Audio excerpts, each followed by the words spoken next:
He actually said, like, I'm skeptical that you are new BFFs, that you're coming forth holding hands and saying, we agree to these terms. And so that's kind of where we are with this, is that Epic and Google proposed this settlement, but the judge has said, I want an evidentiary hearing. I want to understand how you came to this settlement and make sure that it's in the best interest of everything.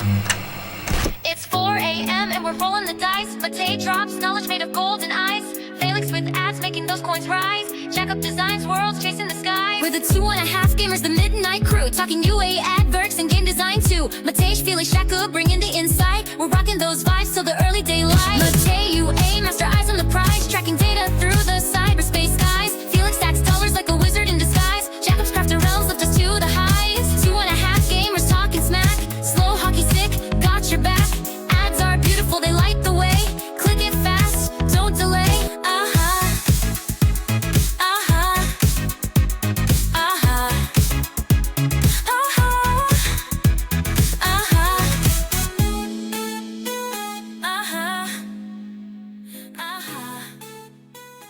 Yeah, it's gonna be okay. It's gonna be all right.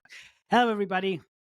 Welcome to today's episode. It's gonna be interesting and very, very special. Or like, is it super special now, or how do we rank these episodes? Ultra special. Ultra special, and we're gonna talk about D2C again. My name is Matej Lančarič.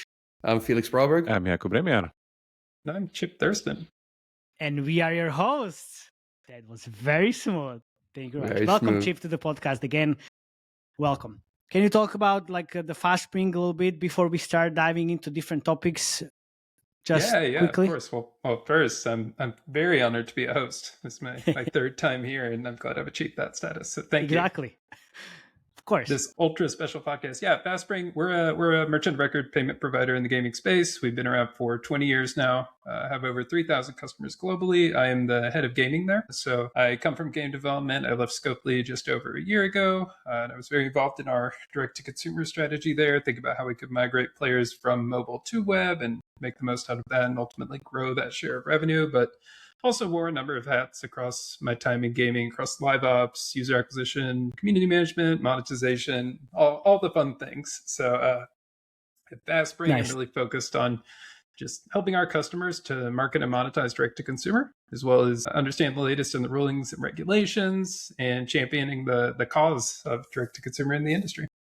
Nice. We're going to talk about the Epic Google settlement and also some rules like the current state. How is everything going on and what else? If this like Google settlement can be applied to iOS, and what are we as publishers doing today? And fun fact, I'm still in Santa Barbara recording from my house that I rented, but there is an office, FastSpring, in Santa Barbara. I'm on the home turf. So there you go.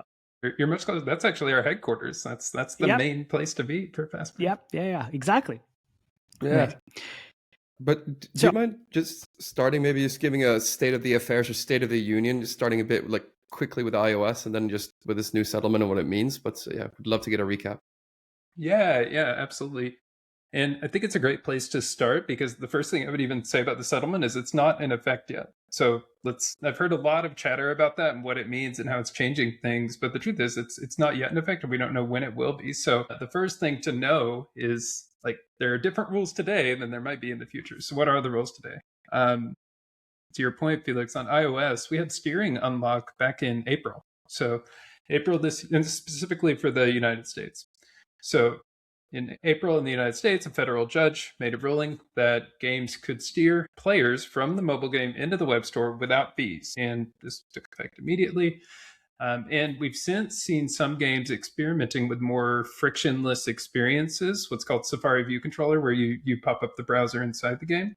It's a bit more frictionless, and you can link theoretically to a checkout page in that case instead of a web store. So you have this more frictionless experience for your players. And all of this has been extremely impactful. Like that's been 6-7 months now that we've had that ruling established. And we've seen companies gradually push the envelope a little bit further to increase their D2C share.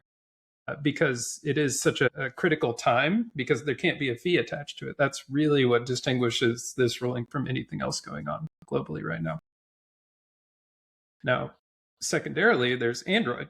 So that happened on iOS in April. I think what flew a little bit under the radar was on October 29th. A very similar ruling took effect on Android in the United States that unlocked steering on Android. That's in effect today. You can steer on Android devices in the United States just as you can on iOS in the United States. And so where we've seen a lot of growth with our gaming publishers at FastSpring is publishers who are already steering on iOS and had a turnkey solution said, okay, great, we're going to do the same thing on Android that we were on iOS, and boom, we're driving more revenue through our web shop that way. The ones that have been a bit more, I think, challenged on that respect are the ones who maybe it requires a bit more of a development effort, and then they look at this epic Google settlement and the uncertainty around that, which we'll get to, and say, oh, you know what? Like, I understand the rule today is that steering is unlocked on Android, but I don't know how long that will be the case. I don't know if this settlement will change that rule in the near future, and so the business case is a little more uncertain. But does it matter if it's now? I mean, like if it retroactively will do something. Well, why people are just scared? Well, think of it. So let's say one of the most successful best practices I've seen for direct-to-consumer is store placement, right? So you take your store and you showcase in there like, hey, you get 10% more value on the website, right? 20% more, whatever it is. Yeah. Well, that can require a little bit of development effort because you're actually manipulating the store, right? Moving things around, you're putting some banner in there. Maybe that's a little harder than like just launching a new offer. So if I'm a publisher, I'm like, I got this roadmap. I got a lot of things I'm prioritizing on it. And I don't know if I want to invest in developing this solution if maybe in January or later, like this, the terms could change, right? So fair enough. But fair enough. So I'm thinking as a publisher, I don't want to invest resources to get more money to my pocket, even for 2 months, then implement something else into the game. Kind of, I mean, those dollars in my eyes roll quite quickly. It's like the priority should be going in this direction, honestly. But yes. I get the point.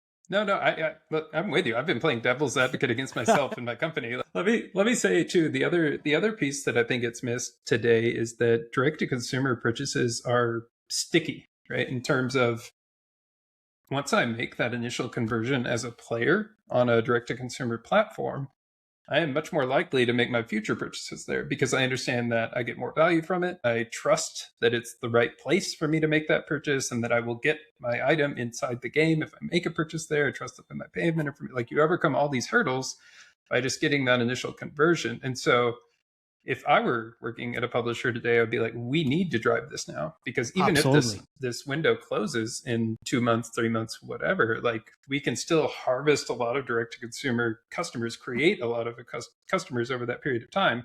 And that will have a longer tail because they'll come back. They'll understand the web store, even if we maybe can't steer them there as freely as we could.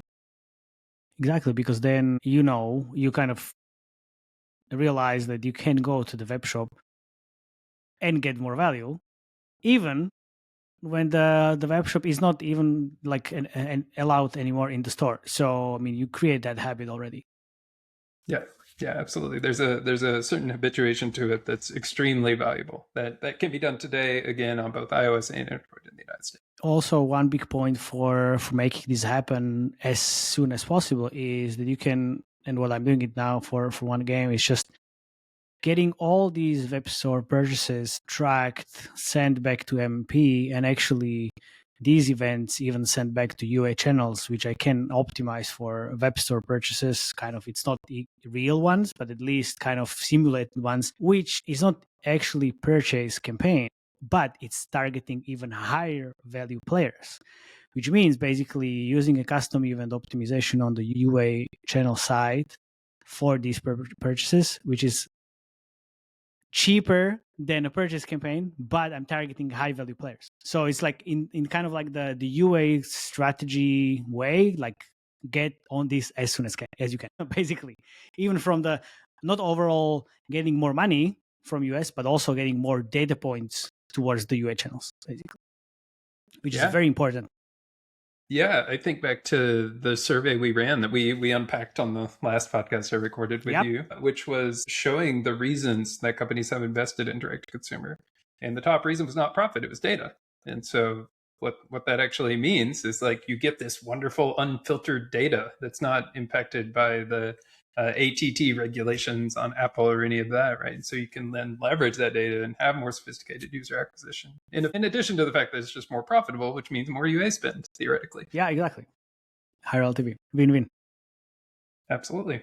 So I think what will be helpful from here, but you let me know. As an honorary host, and I'm driving here today, let me just exactly take us into the Epic Google settlement.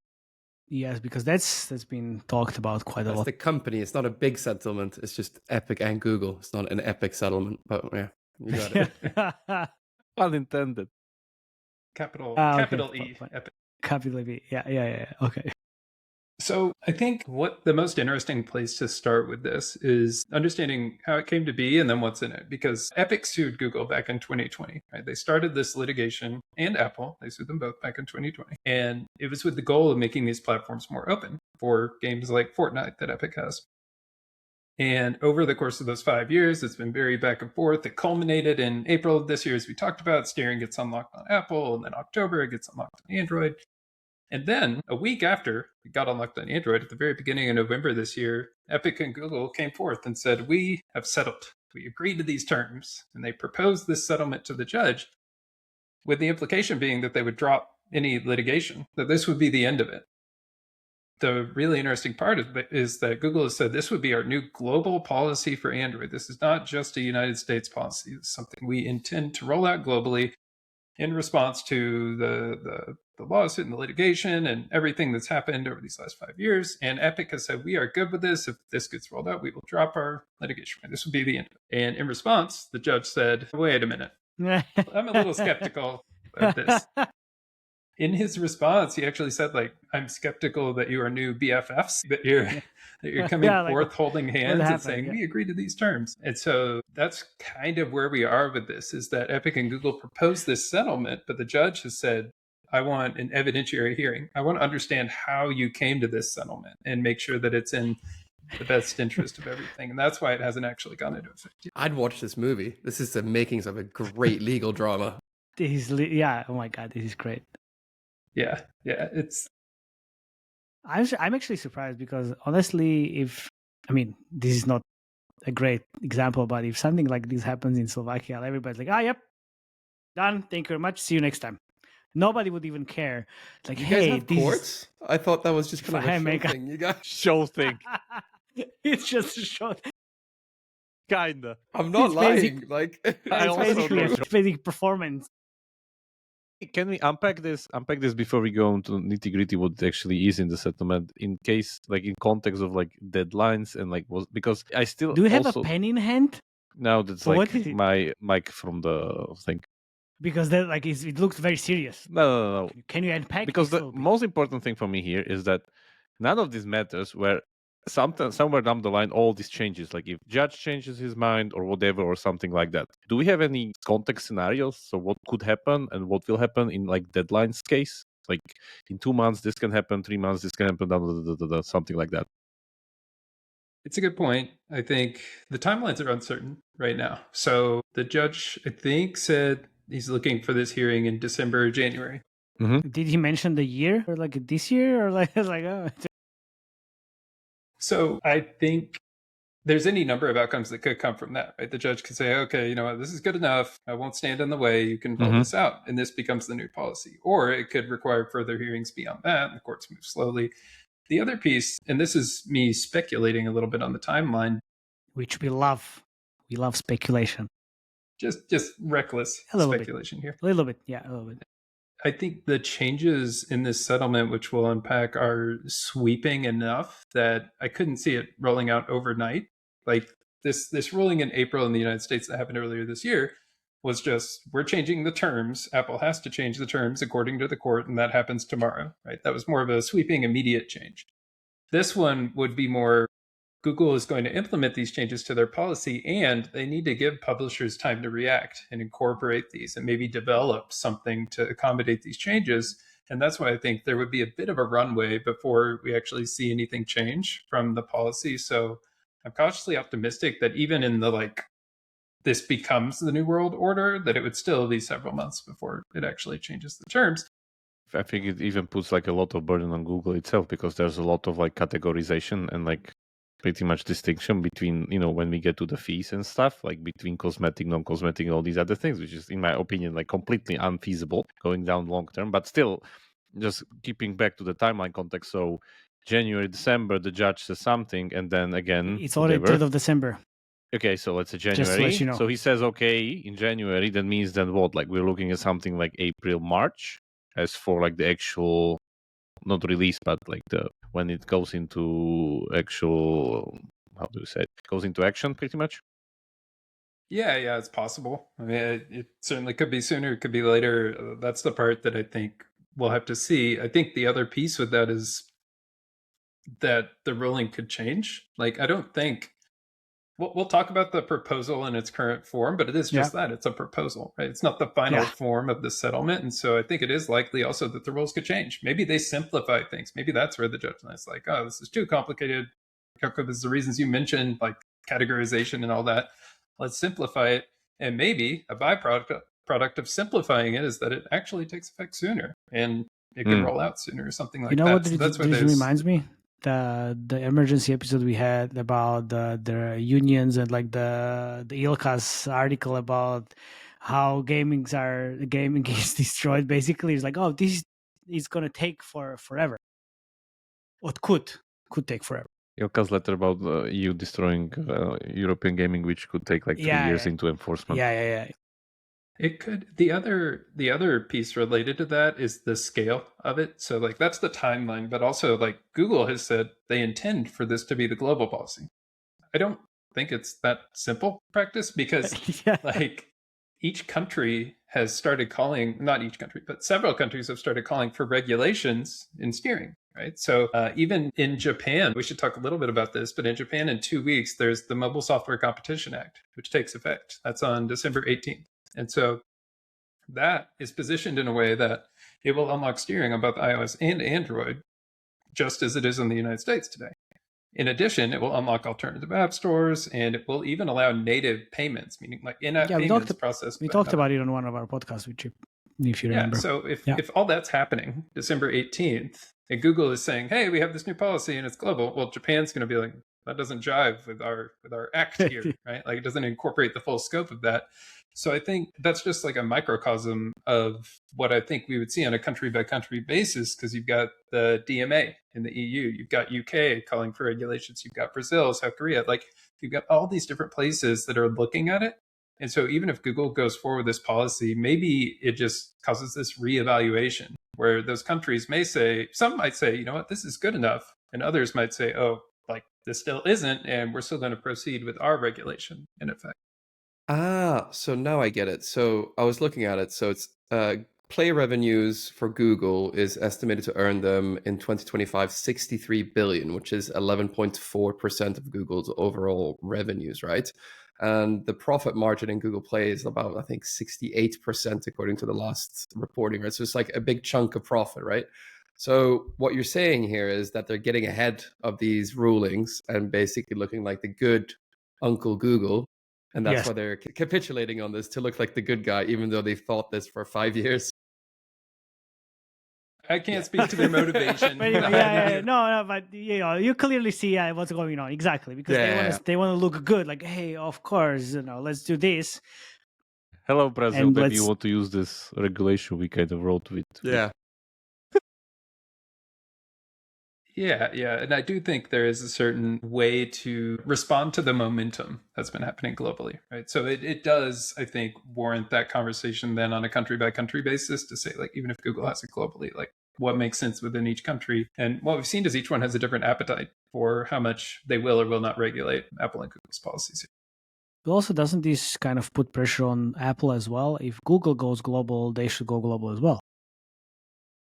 Yeah, I think... Should.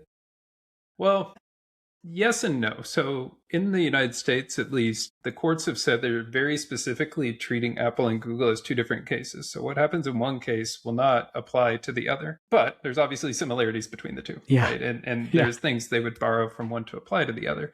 So I do think there are parts of this ruling that would be appealing to Apple and that they might consider replicating. And I think there are other parts to the ruling that might be less appealing. And again, we could unpack those. But I think this one is like very specifically engineered to be well suited for Google and the way they showcased and like position their platform. It would have to be tweaked slightly to suit Apple's platform on iOS as well. And I think that the big if is if this ruling takes effect and what it looks like in its final form when it does take effect. So many ifs. If like Yeah. And well, welcome to the world of Is gaming. it likely, you think, Chip, that we're going to see either Apple or Google at some point in the next 12 months basically go down a lot on this 30% fee on IAPs to try to compete with maybe companies such as FastSpring? So that's a good segue into the ruling itself and the settlement itself, because in it, they are decreasing the 30% fee. So I think it's a good place for us to jump into that, because I think the answer is yes, they would look at that, but they would look at doing it in a way that they are here, where they try to get a share of the direct-to-consumer revenue as well. So it's not like Apple 28%, they decreased it by 2%, or how much did they decrease it by? So it's a very complicated answer. I guess It always is. Yeah. It's always, yeah. I'm trying to think. The simplest answer would be for most games to continue transacting inside the app on Android under the current terms of this new settlement. It would be 25%. So just high level instead of 30%. But we'll get into how like I'm getting at that number. There are big exceptions to that. Like there's a lot that goes into it. That's like at the highest level. That's kind of the ceiling. Again, under the terms of the new settlement, that would be the ceiling for payment processing. So with that, let's talk about the settlement. And Jakub, you were alluding to this earlier in terms of how they're structuring the service fee. But basically what they're doing is, historically on stores, it's been 30%. That's the model we've all come to live by, is you pay 30% of revenue to Google or to Apple for the privilege of using their platform and transacting on their platform and distributing on their platform, doing updates on their platform. Like it's just an all-in fee, 30% of revenue. Then what we've seen this year is you could drive payments off platform to someone like FastSpring and pay closer to 5%. It's wildly more profitable and you get all the data that you want. Well, under this, in this settlement, Google is now breaking up that 30% fee, and they're splitting it in two. So they're saying now we're going to have a payments fee for processing your payments, and we're going to have a service fee for the service of using the Android platform.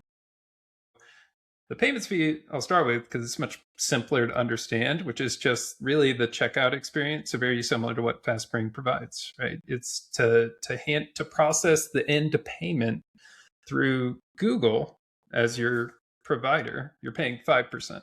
So there's just this flat 5% that you're paying to process payments there. Now, the implication here is you could bring in a different partner instead. If you don't want to use Google to pay that 5%, you could bring in someone like FastSpring and use them to pay the 5%. Would you want to if you're just handling transactions in your app? Like, that's another question.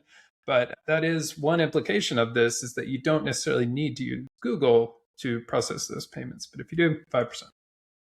Now, the service fee is the majority of the fee here. And that's where we get into this either 20% or 9%. And the service fee is for essentially any purchase that takes place on the platform. You have to pay this fee. And that's for visibility on Google Play Store. It's for updates. It's for any service of using that platform. And they've said this service fee would apply to directly steered payments. So if I steer someone into a web store from my game, I would be accountable as a publisher to pay this service fee to Google of either 20% or 9%. And this would have a 24-hour attribution window. So steering people in and any purchase within 24 hours on that other platform would have this service fee attached to it. How would they attribute this and how would they know? So they've said they would release an API to track off-platform purchases with a 24-hour What if I don't use the API, or what if I mean, this is just ridiculous. No, you don't want to use it. Hint. Fair questions.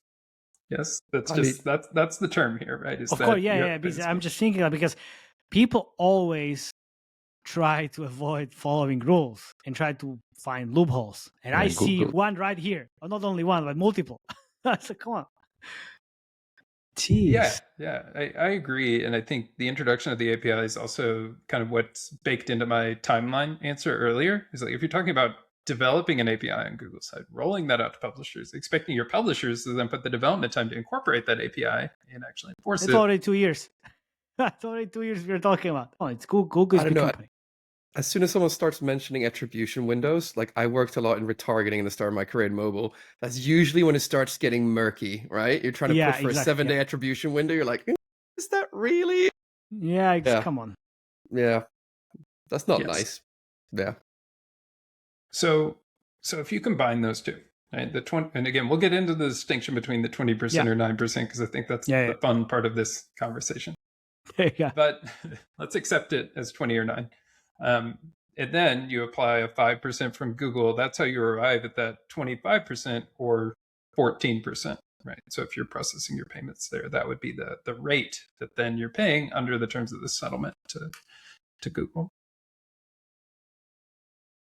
If you're transacting through your off-platform solution, well, you have a different payment provider, so you're not paying that 5%, right?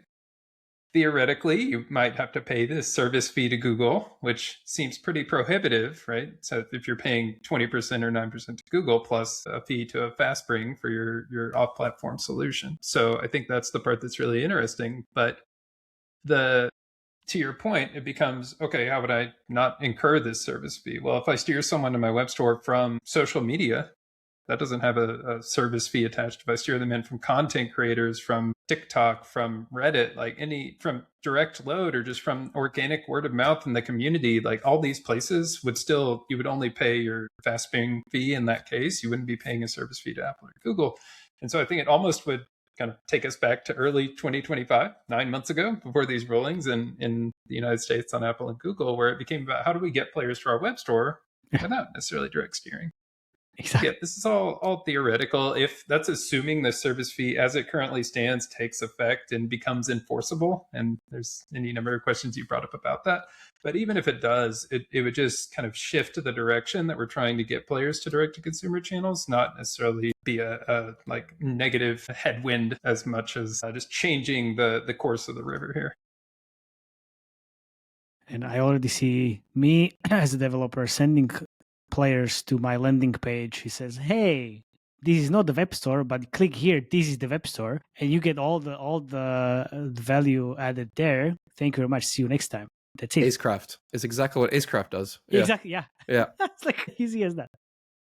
So yeah, we did. Nearly all the big games steer people to their social networks and social hubs like Discord and like everywhere else already. And then from there, and then just one step away from no API. Yeah, and I think that becomes more the potential path forward for direct-to-consumer growth. And I do think that's why these current windows are so interesting. Just circling back to where we started on this, like right now, we can steer directly from mobile games into direct-to-consumer channels without a fee. I think that's the part that is temporary and will change in some form or fashion. Like you can't live rent-free in their house People don't realize that. People still don't realize like this is the window of opportunity. I don't get it. Can we talk a little bit about the 9% versus 20% thing? Go for it. Do you want to kick us off? Why? Because they can. Like, that's the only reason I can come up with it. Because they can. No, of course, it's not because they can. There's let's just talk a little bit brainstorming here. Why should gameplay affecting things should be pretty much the fee should be higher on those? Like I don't get this at all. Then you go into okay, so who's actually in the settlement? Oh, there's Fortnite, which is run on cosmetic economy. That makes total sense now. Like, why wouldn't you strike this kind of nice deal that is basically you because you are one of the biggest games on the platform that is running a cosmetic economy? Maybe except League of Legends, but League of Legends is primarily on PC and outside of mobile. I mean, they're not Wild Rift client. But the other thing is that have you ever even thought about how it works in your game? Because in Epic and their whole UFM platform, you buy basically the hard currency that you do then to buy the stuff around the game. And by enabling monetization in your UFN network now with microtransactions in these other islands, which means other people can now like pretty much get the gameplay affecting items. How do you even know that they're not going to buy the gameplay affecting items through the hard currency, which you cannot determine to begin with? So what happens now? You're going to pay the 20% fee you weren't promised? Because honestly, how can somebody decide if, like, all the mobile games, literally nearly all the mobile games run on this like two currency system, like real world currency gets converted to hard currency, and then hard currency gets converted to actually something that you actually want, because you need to do that. So you lose meaning of value in the process. But then the problem is, again, like the initial purchase was for the hard currency, not for gameplay affecting. There's numerous games that can, you buy hard currency, and with that hard currency you can buy both cosmetics and gameplay affecting items. But the real money comes through the hard. Wait, Fitz. Dear listener, if you are lost, we are lost as well. Good. You are not the only one. We are lost. This was 5-minute long question, ended with an answer, and now we can move on. Yeah. Let me do a reset. Yeah. So the 20% or 9%, like, how is it defined? Then, like, the enforceability piece is like incredibly murky, and that was the question. It's impossible, literally. Yeah. So 20% or 9%. So how will Google take this service fee, and how do they intend in this settlement to apply it being 20% or 9%? What they've said is 20% will be for gameplay items that have a competitive advantage, which it could include. Hang on, I pulled up the legal terms here. I want to make sure I get this right. I love lawyers play game designers. That impact game outcomes, gameplay progress rate, or player power, or purchases with random outcomes like loot boxes. Any of those things fall in this 20% bucket, which I think we can all agree is the vast majority of mobile revenue. Exactly, it's like 95% of revenue. Like most of it. 99. Yeah. 99 even, yeah. So what falls in the 9% bucket? In the 9% bucket, Remove ads, IAPs. Let me guess. Yeah. So in the settlement, it says items that do not have gameplay advantages, including purchases for content, levels, events, or cosmetic items. Also, in-app subscriptions for apps, and in-app and linked purchases in non-game apps. Like, we only care about gaming, but for non-games, it's kind of interesting. But yeah, essentially, it's gameplay advantage and loot boxes, all in the 20% bucket, and the 9% is just content, cosmetics, levels. How do you define content? Yeah, literally, like, how do you define content? Subscription is gameplay power affecting every one of them. That's the most arbitrary rules I've ever heard. On paper, that's not sure. Man, this is amazing. And Fortnite's Battle Pass is not a subscription, by the way. It's a Battle Pass, which is but a purchase. Will be subscription. It doesn't matter. Like, define subscription. Is it recurring on monthly basis? Yes. Subscription. There you go. I don't care. Like, it's really in that fine print and how it's going to be defined. Seriously. I think like the judge will just shoot this down if he has like at least like few more people talking to him that like matter. I mean, it's already was skeptical, so I guess. Let me ask this in a different way to Chip. Looking forward at the market with this ruling, is there spring in your step? Is there spring in your fast? Oh my goodness. I was on a... What happened to you? I mean, I love these dad jokes. I was on a call with somebody the other day, and they were positioning FastSpring. They were like, that's why FastSpring is a fast spring into that region. And I was like, okay, that's not... I kind of like it. I like it, I like it as well. It works. It works really well. No, I think, well, that's where... How do I feel about the future, I guess? Like, it's just so uncertain. And that's why I think it's important to understand like the direction these are going, because the part that's more actionable to me is like Google is clearly making an effort here. And to your original point, Felix, like they are lowering the 30%. Now they're not lowering it significantly. They're looking at how they can do these tiered behavioral like fees based on the behavior of the purchases in the games. And like we can talk about the a little bit of bullshit right now. That's what it is. Yeah, But it tells you the direction they're trying to go. Yeah, Right. And I so agree. I think whatever the end game is, whatever the end result is, like this is the first indicator we have of the direction that Google is trying to do, where they're saying, okay, we'll accommodate in some areas, but we'll still preserve and defend our business in other areas. But in the future is going to be whatever you make it, right? At least on your end. I mean, that's at least for Future the is short now. term. I mean, yeah, exactly. That was very Yeah, I mean, motivational. Yeah, but totally. seriously. Every conference I've been to, there's so many developers that basically brag now with how much D2C percentage like earnings they have. And you didn't have that environment a year and a half ago, right? Oh, like no. you're hearing people be like, oh yeah, we're on 40%. We're aiming to be at 50, or we're at 50. We want to go higher. So it's definitely moving in one direction. It's not towards Google or Apple, right? So yeah. Yeah, I think it is. There's a lot of momentum, and it's only increasing. And so, like Yeah, we exactly. mentioned earlier, with Japan, that's one of the biggest markets in the world, and that's unlocking in a few weeks here. And I think we'll see equal momentum grow in that direction. And again, that has native payments, which is something we haven't had in the United States so far. And so I think that will push things even further down the road. So I'm very optimistic about the space and continuing to drive that. But I think we also need to just be cognizant that there are these extremely heavy counter forces in Apple and Google, and they're very powerful, and they are doing what they can to push against that. And so I think it'll be really interesting to see how this court case develops, how the judge responds to this, what gets accepted, what doesn't, what the timelines look like. Those are all open questions, but it for me it starts with understanding the settlement today and like what are the terms of that, what are they trying to do here, and then we'll see what that actually looks like in practice down the line.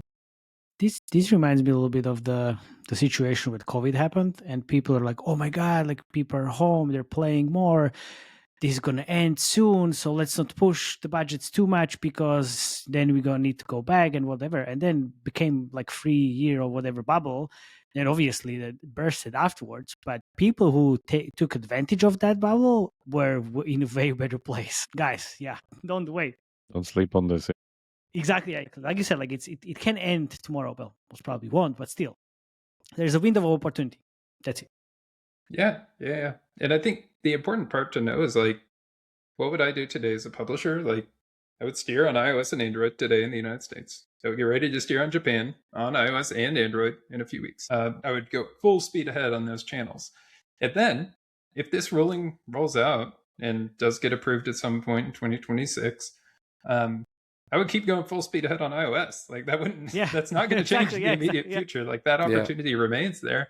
And then I would really look at the terms of the Google settlement or whatever form it takes at the end and try to understand that and adapt. And I'm sure we'll talk more about it. We'll talk about it on the FastSpring blog. I'll be posting on LinkedIn about it. We'll learn a lot more about that as it comes, but that's all uncertain. We don't know the timeline. We don't know what's going to happen there. What we do know is that, to your point, Matej, like this is the state of play as it stands today, and there's a lot of opportunity in that.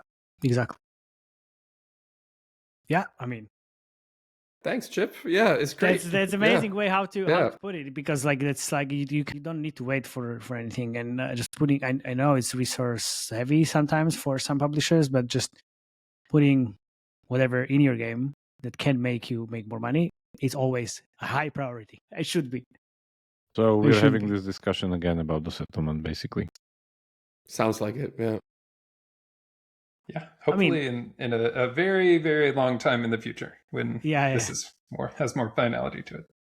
Exactly, because thanks for the rundown, because as I said, somebody might use the word murky, but I would literally just use the word completely confusing, because again, settlement happens and then like, I don't like it, so what happens now? There's no deadlines, no terms, no nothing, and like, so what? But good to take the opportunity, as Matti said. Yeah, I mean, there's two clear winners from this, right? Developers and lawyers. So those are the two big winners from this, right? So yeah. Any other comments, Chip, before we wrap it up? Where can people contact you again? Your you email, can find me on LinkedIn. Just Chip Thurston there. You can find us on the FastSpring blog, fastspring.gg. Next big event for us will be Pocket Gamer London. So I will be traveling out there. Oh, nice. Yeah, we'll going be there as well. Yes. See you there. Yeah, definitely. We'll have a booth, so come by, see me, talk to me about the latest in all these exciting settlements. And then, of course, GDC after that will be out in force in San Francisco in March. Awesome. Thank you very much, Chip, for coming on. And the listeners, if you have any comments, questions, whatever, put it into the comment section. Join our Slack channel and see you next time. Cheers. Ciao. Bye-bye. Bye. See ya.